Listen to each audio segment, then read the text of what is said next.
محمد يعلو على هام الرجال محمد، يحيى اسمه في الخالدين محمد.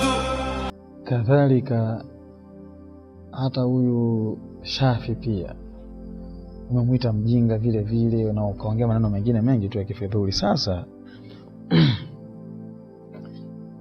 na kusisitiza tena kuhusu kumwogopa Mungu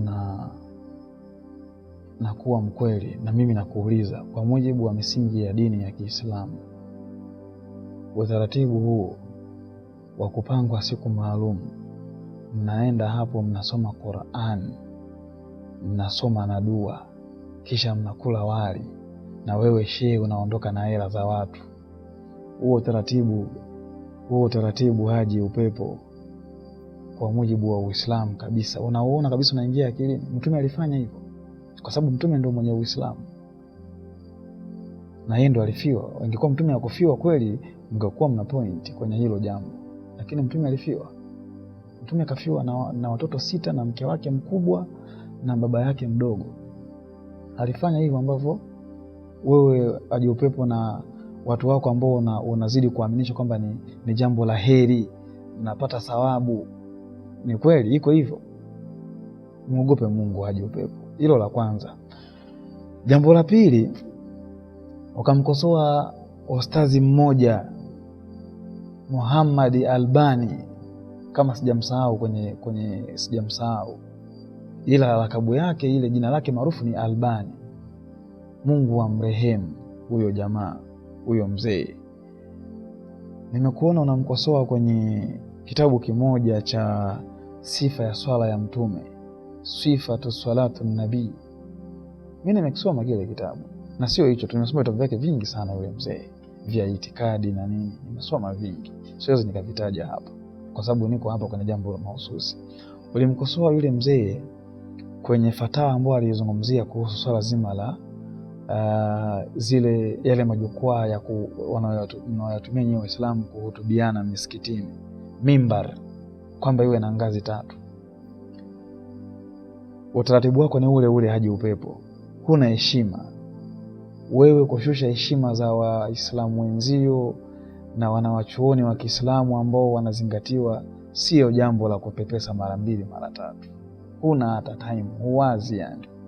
Wewe ni kumtukana mwanawachuoni, ni kumtukana Muislamu mwenzio, ni kumfedhehesha na kumbadilisha. Haji upepo, wewe kweli tuongee ule ukweli, achilia mbali mambo ya kimakundi na mengine kwenye Uislamu. Wewe unaweza kufikia hata robo ya daraja ambayo yuko nayo Albani. Mimi sio Muislamu, sawa lakini nimesoma habari za huyo jamaa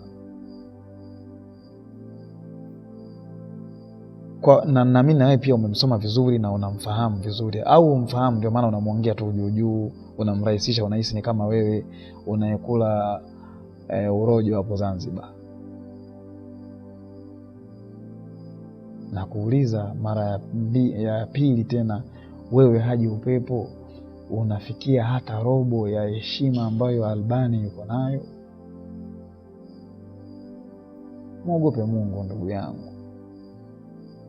Kama wanawachuoni wakubwa wa zama hii ya karne ya 21, kwa mujibu nilivyosoma, nimeona wamempitisha kwamba yeye ndio mwanawachuoni ambaye amepiga msasa dini ya Mungu karne hii ya 21.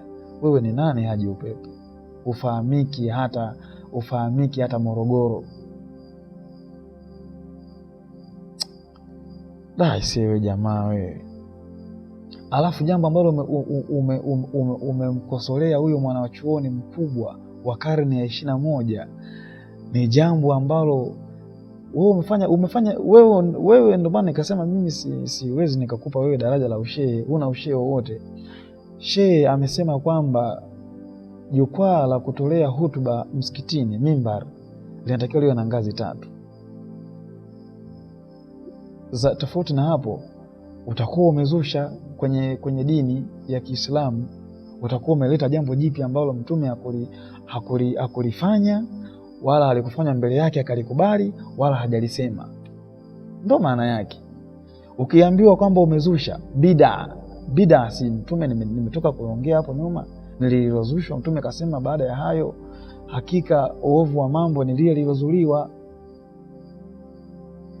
Bid'a ni lile lilozuliwa, ila maana ni jambo ambalo mtume hakulifanya wala halikufanya mbele yake akalikubali wala hajalisema. Sasa mtume mpaka maisha yake anafariki akiwa na miaka 63. Sijui kama niko sahihi hapo. Mtume Muhammad sallallahu alaihi wasallam akafariki na miaka 63. Miaka 23 ni ya utume na miaka ya nubuwa 23. Kwa mujibu anavyofahamu mimi. Mtume akapata utume akiwa na miaka 40. Akaishi akafariki na akiwa na miaka 63. Mtume mpaka anafariki ameacha msikitini kwake kuna mimbar, jukwaa la mtu kutolea mawaidha na hutuba likiwa lina ngazi 3. Ni kitu ambacho kilifanywa mbele yake. Hata kama ni kweli kwamba aliyeleta lile wazo la kutengeneza mimbar ni mtu mwingine sawa, lakini ni kwa kipindi ambacho bado ufunuo ulikuwa unashuka kwa mtume. Kwa hiyo mtume hilo jambo hiyo rai ilikuja mbele yake na akaipitisha. Si ni mtume kwa sababu sunna ni kile kitu ambacho mtume kimefanywa mbele yake akakikubali, au yeye mwenyewe amekifanya au amekisema, ndicho kinazingatiwa kwa nyinyi Waislamu kwamba ni sunna, si ndio? Sasa kuna shida gani ya huyu shehe kusema kwamba ukiwa na jukwaa msikitini kwako la kuhutubia Waislamu lililozidi ngazi 3 umezusha? Hapo kuna tatizo gani aisee? Haji Upepo, ni kweli umezusha. Nikwambie kitu kimoja, kwa upumbavu ambao wewe Upepo unautetea na kuchekelea na kuongelea kama ni kitu cha muhimu sana kwenye Uislamu, huo upumbavu wa kuongeza vitu na kuona kwamba haina shida, ni vitu ambavyo havina matatizo, kwani kuna shida gani? Shida ipo. Hivyo vitu ndio vinasababisha nyinyi mmetoka kwenye dini. Sasa leo mimi ndo nakwambia sasa, Mfarisayo, mtu ambaye ni Roman Catholic Church, mimi nimekomunika, nimebatizwa, leo mimi ndo nakwambia haya maneno. Wewe Muislamu ambaye unajiita sijui ni shehe, una ushehe wote Haji Upepo, wewe ni mjinga tu kama wajinga wengine, sawa? Yaani utaratibu ndo uko hivyo mzee, utaratibu ndo uko hivyo aisee.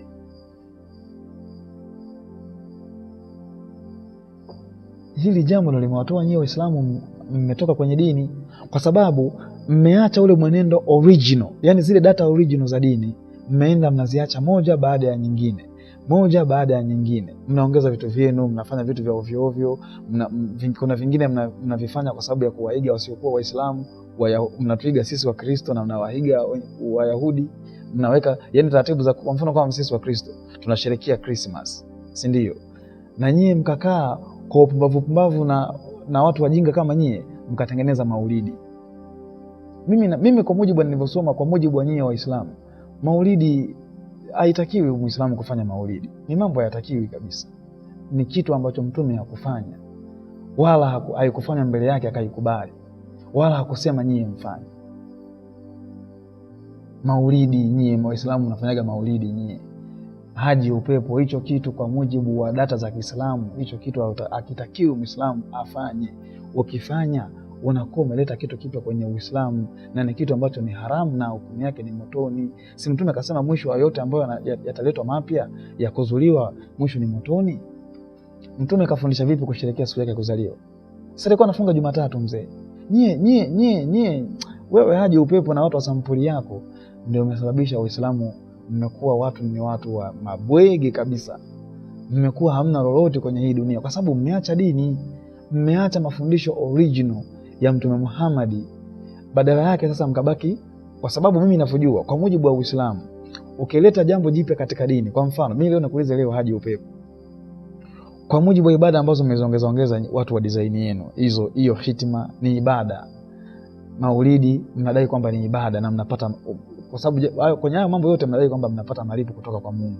Wanaume kupiga madufu, mimi ninavyojua kwa mujibu wa nilivyosoma kwa imani ya Kiislamu, atakiwi mwanaume kupiga ngoma dufu. Dufu ni kwa ajili ya mambo ya wanawake. Kwa nyinyi kwa wanawake wenu wa Kiislamu imeruhusiwa, ila kwa mwanaume vijana wenu wale hawatakiwi kupiga dufu.